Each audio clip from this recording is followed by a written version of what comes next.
One amazing message over the last 24 hours coming from President Trump was a post on Truth Social that reminded the world that Europe, for all their grandstanding and hand wringing and belly aching over the last 3 days over Ukraine and Russia, Europe has actually been spending more money and giving more money to Russia via purchases of oil and gas than they've given to Ukraine to defend themselves from Russia. Yeah, that's right. And after putting that message out on True Social, it even filtered all the way down to one of our favorites, the good old Jake Tapper at CNN, who raised this very issue.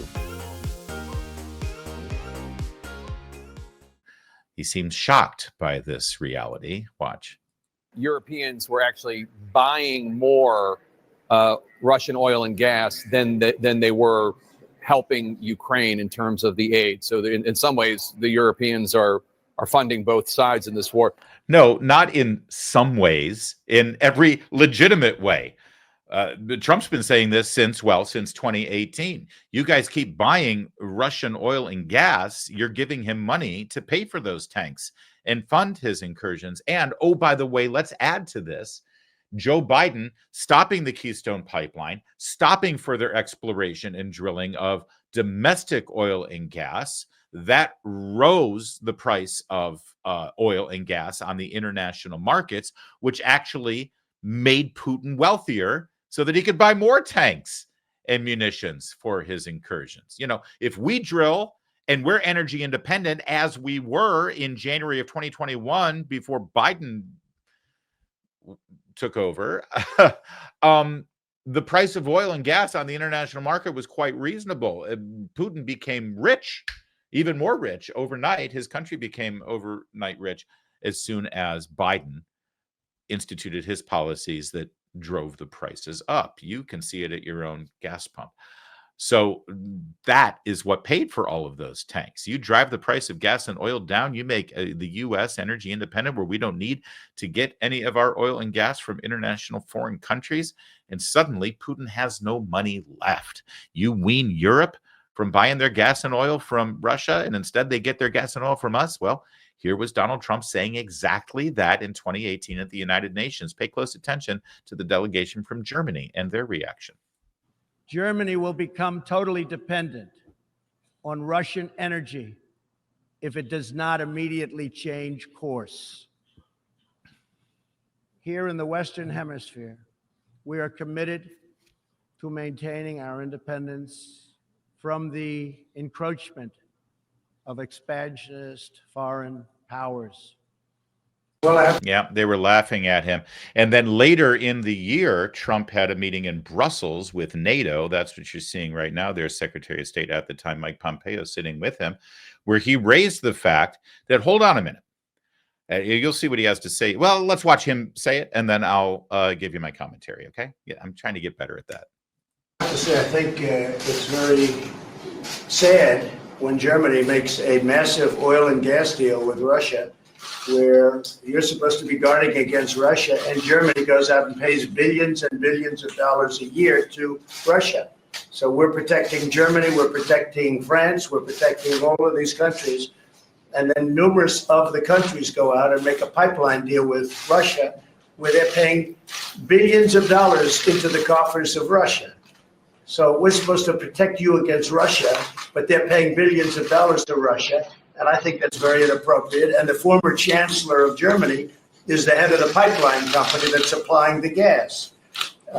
Ultimately, Germany will have almost 70% of their country controlled by Russia with natural gas. All right, so let's break this down for a minute. So NATO exists to protect, well, at the time, Western Europe, but of course that expanded to include the Baltics and other Eastern European countries, including Poland. And I'm not complaining about that. I'm just saying that it originally existed to protect Western Europe from the Soviet Union. And now it protects even well into Eastern Europe from Russia, right? The whole purpose of NATO is to protect those European countries from Russia. And of course, the United States pays the bulk of the budget for NATO. We pay more for our gross out of our gross domestic product. to fund our military, a huge percentage of which is used for NATO protections of our European allies.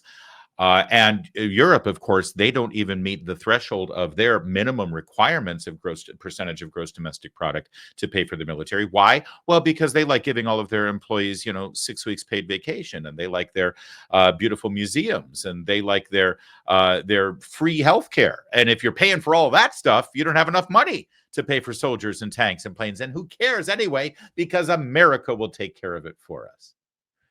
And all that money that we spend to these countries, these allies, friends of ours, we agreed to help them out. All that money we spend that they're not spending to protect themselves, we're spending it to protect them from Russia, while at the same time they're taking their money and they're buying oil and gas from Russia. So they're giving Russia money while we're spending our money to protect them from Russia. And Russia takes that money and does what? They make tanks and fund an army and missiles that they then point back to Europe, and Europe gets freaked out and scared, and then we come in and, well, you can see how this goes. And in 2018, Russia was like, what the hell's Trump was like, what the hell's going on here? Does anyone see how stupid this is? And unfair it is, and inappropriate it is. And oh, by the way, we've got a lot of gas and oil over here. So if you're going to buy somebody's gas and oil, rather than buying it from the people you're terrified of and who are threatening you, how about you buy it from the people who are protecting you? Oh, by the way. And that was where we were headed with Trump. In fact, we basically lined that up toward the end of Trump's first term, and then Biden came in and blew the whole damn thing up. Now, by the way, I love the tone that Jake Tapper had here. Let's go back to Tapper because, see, you follow the news.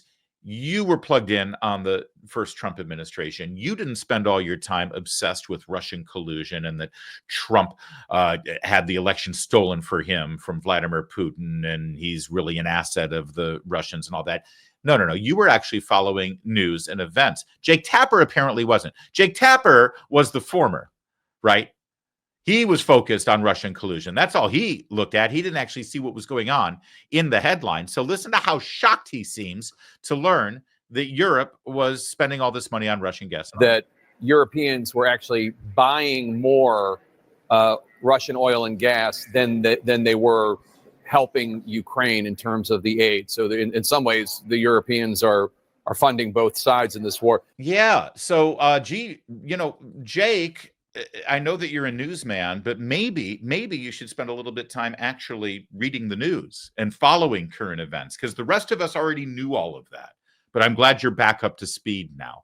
Meanwhile, last night, Anderson Cooper, Jake's colleague, does he not wear ties on television anymore? I mean, it's one thing for me to dress like this. I'm just a streaming commentator in the middle of the day. But come on, Anderson, you're on CNN, primetime show, for God's sake. That's fine. He's Anderson Cooper, for crying out loud. Anderson Cooper had, Congressman Goldman from New York on to talk about his I mean, look, he's wearing a yellow ribbon after all. You know he's got solidarity for Ukraine. Wait, I thought the yellow ribbon was for Israel. All right, let's take a look.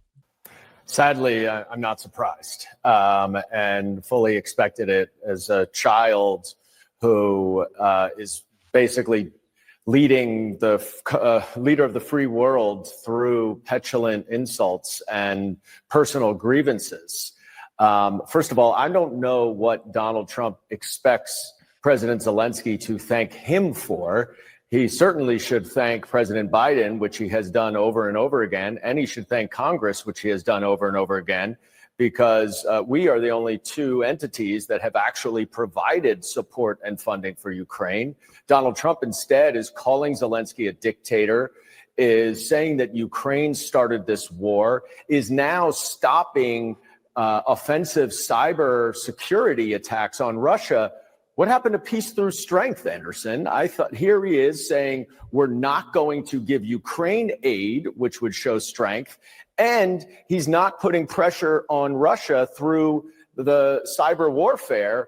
This is the exact opposite of peace through strength. Instead, what it is it's another extortion of President Zelensky illegally withholding aid in order to get President Zelensky to agree to a minerals deal, which is back payment for all the aid that President Biden had provided. And so wait a second, extorting Zelensky, I do like that. As Zelensky is taking hundreds of billions of dollars of our money, we're extorting Zelensky. Who's extorting who here? Congressman Goldman. By the way, when Trump did announce that they were halting aid to Ukraine or putting a freeze on aid to Ukraine last night, it only took 12 hours for Zelensky to say, sorry, sort of. Here's my statement, exactly what you want me to say. So Congressman Goldman, hate to tell you this, but as robust as you were last night on Anderson Cooper, it literally meant nothing. You were ignored.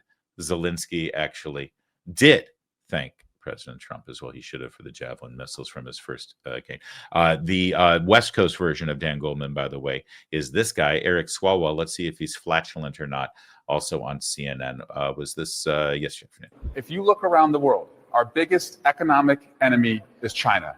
Our biggest geopolitical enemy is Russia. In a matter of 3 years, without losing a single U.S. soldier, we have decimated their military and their economy. It's been the greatest return on investment for any military expenditure ever. And as far as the return on investment for soldiers' lives, it's infinity, because you can't divide zero. Wow, he's a smart one, isn't he? Okay, so all that spending in Ukraine for munitions for them to continue to fight this war, it's been a great investment for us. We were investing, and it's been a great return on investment. Did he just mention China as our greatest global enemy? I think he does have an intimate understanding of that situation, shall we say, a little fang situation. Maybe I'm old-fashioned. Maybe I'm a prude. Maybe I'm naive. Maybe I actually care about humanity. But there's something really ghoulish about a congressman from San Francisco getting on an international network like CNN and boasting, almost giddy, about the fact that we've been able to fund a war and kill a bunch of people, and it hasn't cost us one soldier's life, while the Ukrainian people have suffered enormous losses. The civilian deaths there, the mayhem that every war brings to the table is unspeakable. And this guy's like bragging about it. Look what we did. Look what we accomplished. Well, look at the return on investment. It didn't cost us one life. And of course, I'm grateful that not one American life was expended that we know of for now. But isn't that kind of gross? Isn't that kind of distasteful? It's really something coming from the Democrats as well. There was a time when they actually stood for peace and wanting to stop wars. But I guess everything is cyclical. The bottom line is all those guys were wrong. And the flashback we showed you of Trump back in 2018 predicting what Putin would do if they continue to give him money. Well, he was right. And now we're right back where we started, and hopefully we can set things straight again.